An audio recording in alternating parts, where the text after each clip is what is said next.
Começa agora um programa que traz tudo sobre o livro mais lido em todos os tempos. Apresentamos O Som do Livro.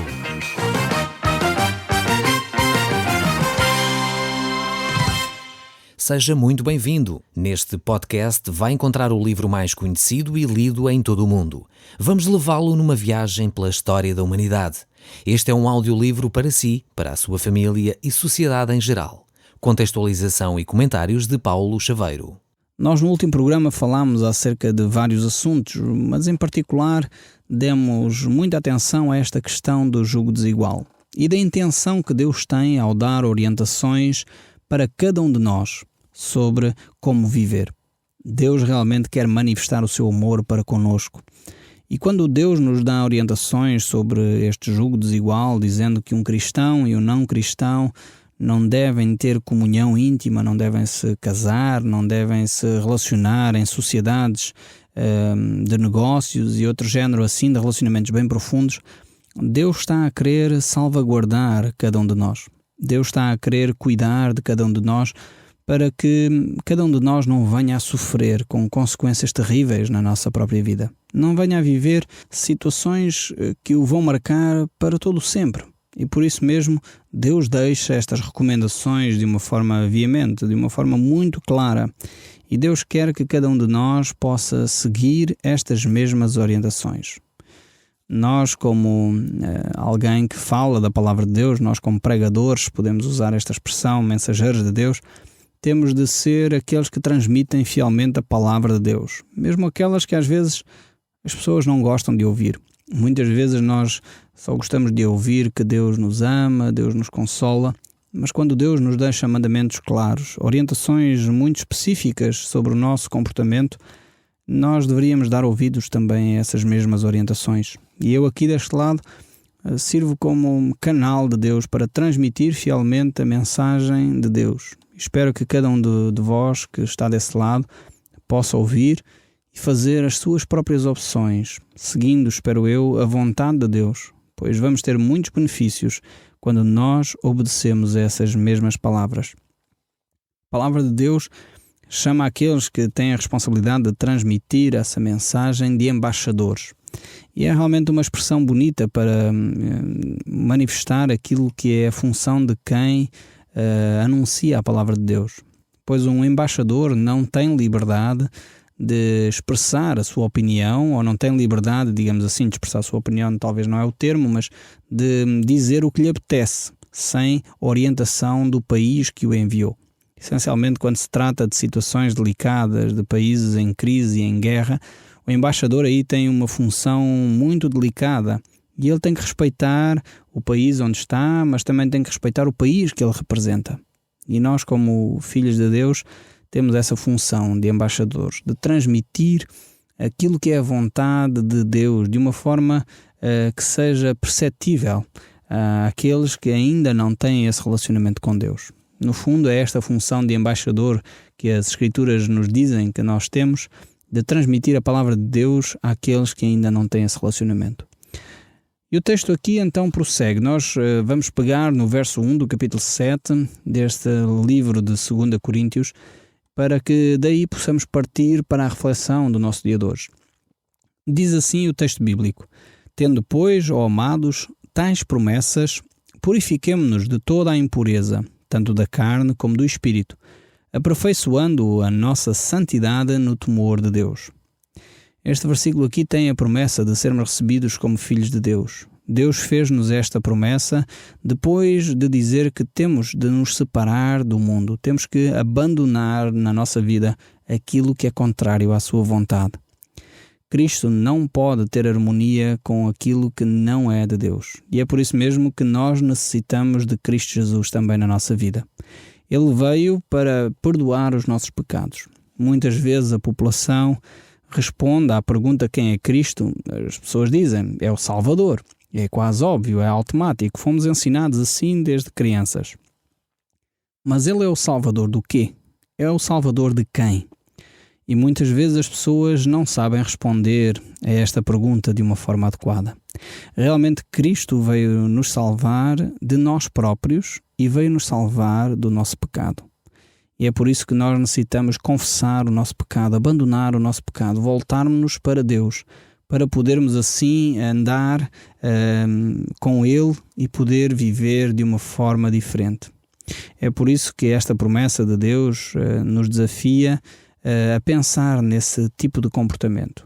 E a promessa de Deus está de acordo com aquilo que também o apóstolo Paulo ensina nesta mesma carta de 2 Coríntios, no capítulo 6, no verso 16 ele diz: habitarei e andarei entre eles, serei o seu Deus e eles serão o meu povo, eu vos receberei. Serei vosso pai e vós sereis para mim filhos e filhas, diz o Senhor. Esta é a promessa de Deus para si. E esta mesma promessa que Deus faz nestes textos está aqui repetida neste início de capítulo 7. Ao mesmo tempo, faz um desafio para nós podermos viver vidas santas, vidas purificadas, vidas que agradam a Deus. Essa purificação deve acontecer nas nossas ações, num concreto do dia a dia, mas também na nossa mente, no nosso espírito, na forma como nós pensamos e somos motivados. E aqui este conceito realmente é talvez novo para alguns. Muitos pensam que nós só temos de nos purificar nas nossas ações concretas. Mas o que Cristo nos ensina é que nós devemos purificar-nos nas nossas intenções, nas nossas motivações. É por isso mesmo que Jesus Cristo, quando estava no nosso meio, e ele relata o Sermão do Monte, lá no capítulo 5, 6 do Evangelho de São Mateus, ele diz: se tu pensares no teu próprio coração em cometer adultério com uma mulher, já cometeste adultério. Se tu pensares que odeias o teu irmão, já o mataste. E aqui Jesus eleva o padrão, mostrando que o relacionamento com Deus não é só o pegar numa faca e espetar numa pessoa, mas a intenção que está no nosso coração. E é isso que Jesus Cristo diz, que isso já é pecado. Isso já é alguma coisa que tem que ser abandonado. Isso já é alguma coisa que deve ser confessado e deixado. Realmente nós temos que policiar, vigiar as nossas ações, sem dúvida alguma. Mas temos que policiar, acima de tudo, as nossas intenções. Pois é do coração do homem, como diz Jesus, e estou a citar, é do coração do homem que provém todo o mal também. Então, as más ações só acontecem porque no coração do homem começou a fermentar alguma coisa nesse sentido. Muitas vezes chega ao ponto que realmente numa circunstância de tensão essas más ações brotam para fora e são incontroláveis. E é por isso que nós necessitamos arrepender-nos das nossas intenções, do nosso pensamento, no nosso espírito, como diz aqui o apóstolo Paulo neste capítulo 7, no verso 1. E é por isso que nós nos devemos santificar no Senhor. A palavra de Deus nos diz: santificai-vos, porque amanhã o Senhor fará maravilhas no vosso meio. Isto a palavra de Deus nos diz quando Josué iria entrar na terra prometida. Mas Jesus ainda confirma esta mesma ideia dizendo: bem-aventurados os puros do coração, porque verão a Deus. Realmente esta pureza de coração, essa santidade, só é possível alcançar pelo sangue de Cristo Jesus. Não há mérito pessoal, não há tentativa humana que possa levar um homem à purificação. Realmente nós podemos fazer a nossa parte. E o salmista diz como? O salmista diz, perguntando como purificará o jovem o seu caminho. E a palavra de Deus dá a resposta dizendo: observando segundo a tua lei, vivendo de acordo com a palavra de Deus, olhando para as Escrituras. Este é o segredo de uma vida pura. Por isso a importância de ouvirmos o som do livro, de ouvirmos a palavra de Deus, de ensinarmos as Escrituras em qualquer contexto. Seja nas escolas públicas, seja em casa, seja na rádio, seja na televisão, seja nas igrejas, seja no seio da família, é fundamental podermos ter a Bíblia como referência para a nossa vida. Tive conhecimento de uma história bem interessante de um grupo de trabalhadores que, à hora do almoço, amavam tanto conhecer mais as Escrituras que comiam mais depressa, levavam umas sandes naquele dia para depois, no restante tempo da hora do almoço, poderem estudar a palavra de Deus. Isto para mim é um sinal, enfim, de grande alegria, pois o meu desejo é que isto se multiplicasse por milhares e milhares de situações. Que as pessoas no nosso país pudessem, nos escritórios, nos hospitais, nas escolas, em qualquer lugar do nosso país, ter a palavra de Deus como o centro das suas vidas. Porque como purificará o homem o seu caminho? Olhando para a palavra de Deus, analisando a Bíblia, vivendo de acordo com estes princípios. Então este é um princípio básico. Eu fico a aguardar as notícias daqueles que vão iniciar pequenos grupos de estudo bíblico na hora do almoço. Não roubem o vosso horário ao patrão, mas na hora do vosso almoço estudem a Bíblia, tenham um pequeno Novo Testamento, leiam as Escrituras ali naquela meia hora em que vocês têm para comer, naquela hora que vocês têm para descansar no meio do dia.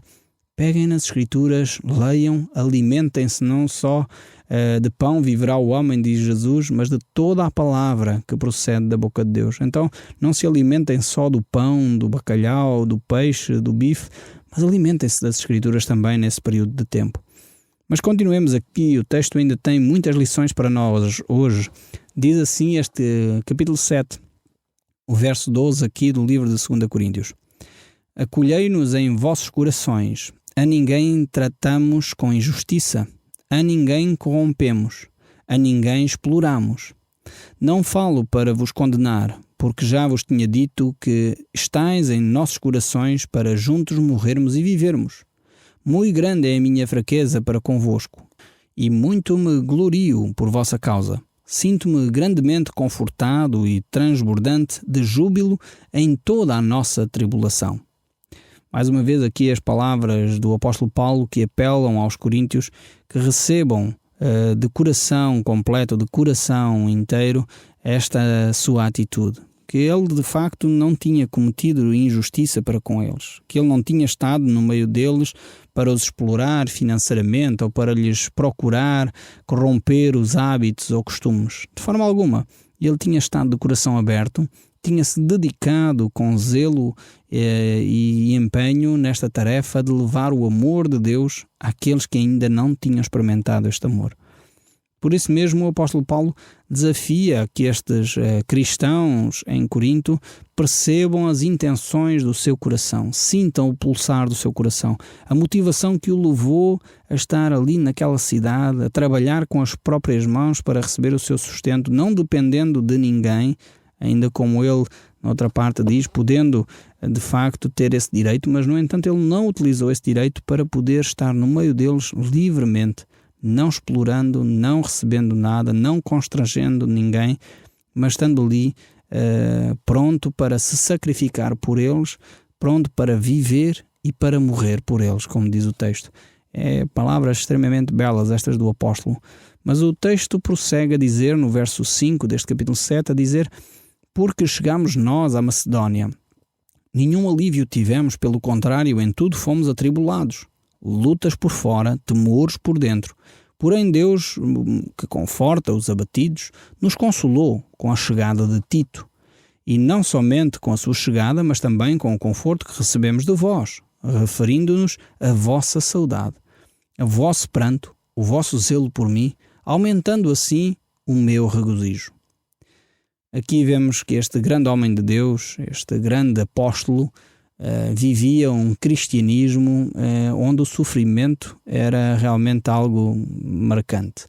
Ele sofria pelos outros. Ele estava ali constantemente orando e a sofrer para que estes cristãos em Corinto pudessem crescer na sua fé.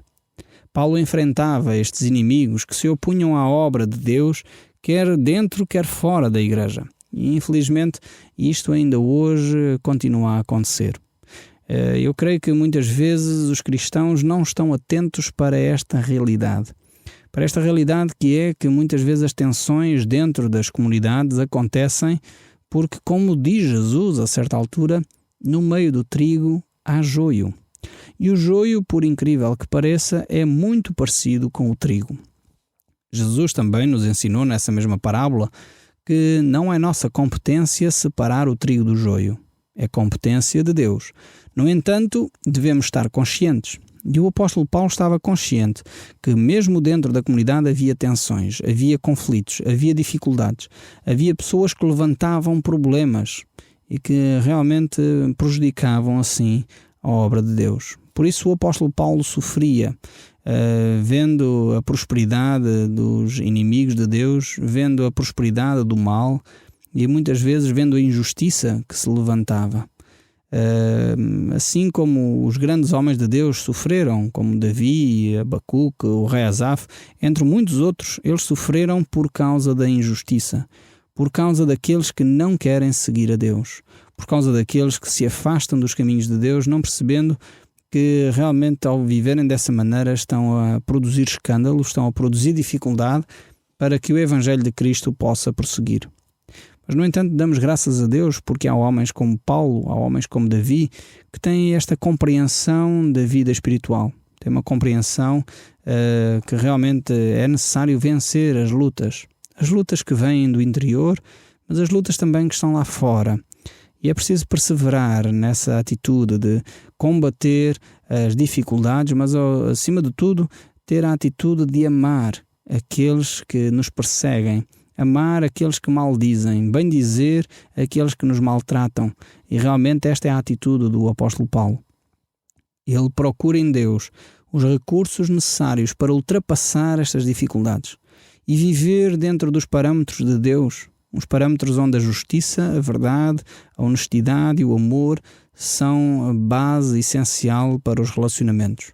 Mas ele, no entanto, estava consciente que havia tensões dentro e fora da comunidade.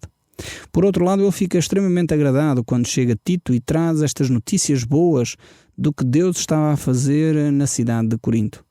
Paulo olhava a vida destas pessoas como realmente uma extensão do ministério que Deus havia feito e realizado através dele. E por isso, quando Tito chega e traz estas boas notícias, ele fica com o coração consolado.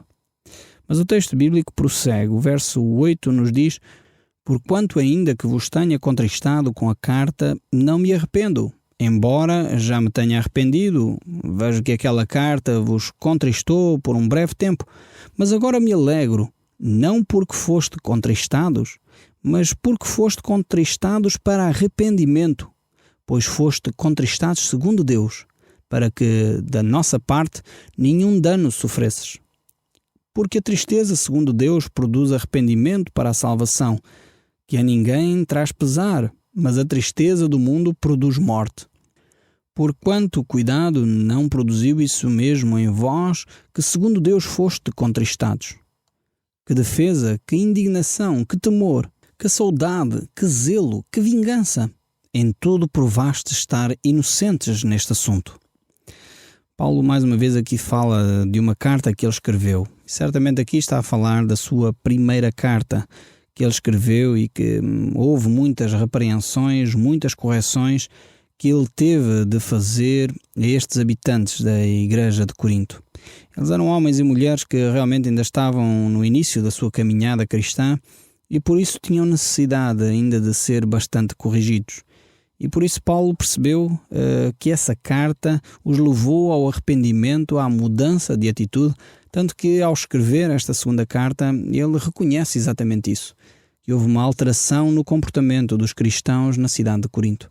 E esta mudança de comportamento conduziu-os a uma maior maturidade cristã, a uma maior aproximação do coração de Deus. E era essa a intenção de Paulo ao escrever a sua primeira carta. Mas o texto prossegue no verso 12 a dizer: "Porquanto, embora vos tenha escrito, não foi por causa do que fez o mal, mas por causa do que sofreu o agravo. Mas para que a vossa solicitude no favor fosse manifesta entre vós diante de Deus. Foi por isso que nos sentimos confortados. E acima desta nossa consolação, muito mais nos alegramos pelo contentamento de Tito, cujo espírito está recriado por todos vós. Porque se em alguma coisa me gloriei de vós para com ele, não fiquei envergonhado, pelo contrário. Como em tudo vos falamos com verdade, também a nossa exaltação na presença de Tito se verificou ser verdadeira. E o seu entranhável afeto cresce mais e mais para convosco, lembrando-se da obediência de todos vós, de como recebeste com temor e tremor. Alegro-me, porque em tudo posso confiar em vós. Paulo aqui realmente estava a falar quase como um pai baboso acerca dos seus filhos. E de alguma forma estes habitantes da cidade de Corinto eram os seus filhos espirituais. Foi ele que, com a graça e o poder de Deus, deu origem a esta igreja na cidade de Corinto. E por isso mesmo ele estava entusiasmado ao ver o crescimento espiritual destes cristãos ali na cidade de Corinto. No primeiro livro que ele escreve, no capítulo 5 e nos outros, o apóstolo Paulo tem necessidade de repreender severamente aquela igreja, pois havia atitudes de pecado extremamente grosseiros. E Paulo repreende-os, e eles ouviram essa repreensão e corrigiram as suas atitudes. E assim como um pai querido olha para os seus filhos e os vê a crescer e a se desenvolverem, a corrigirem os seus comportamentos, a terem atitudes diferentes conforme vão crescendo, assim o apóstolo Paulo estava alegre no seu coração pelas grandes manifestações de maturidade que os cristãos em Corinto estavam a ter agora. Esta obediência que eles estavam a ter à palavra de Deus, este desejo de seguir a Cristo, esta vontade de acolher e manifestar o amor para com os outros, esta vontade de viver uma vida santa, uma vida sem pecado, uma vida que agradasse a Deus, era manifesta, e Tito tinha trazido este relatório até ao apóstolo Paulo. E ele realmente estava desejoso de continuar a ver esse crescimento na vida deles. Assim como eu e muitos outros que partilhamos a palavra de Deus convosco, temos a alegria de poder vê-los crescer, dar passos em Cristo, ser batizados, integrando igrejas, desenvolvendo ministérios. Certamente isto alegra o coração de quem partilha a palavra de Deus, pois sabemos que esse é o caminho que pode trazer a alegria. Esse é o caminho que pode trazer a paz. Esse é o caminho que traz realmente a satisfação àqueles que seguem a Cristo. É por isso que quando recebemos as vossas cartas fico extremamente satisfeito ao ver aquilo que Deus está a fazer, mesmo depois de desligar o seu rádio, porque Deus continua a falar, mesmo quando eu me calo. E esta é a grande alegria de poder partilhar convosco a palavra de Deus. No próximo programa nós vamos continuar certamente a ver aquilo que Deus tem para lhe ensinar. O Som do Livro, uma produção da Rádio Transmundial de Portugal.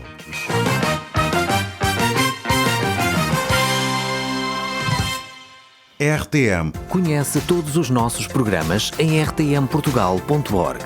Uma produção da Rádio Transmundial de Portugal.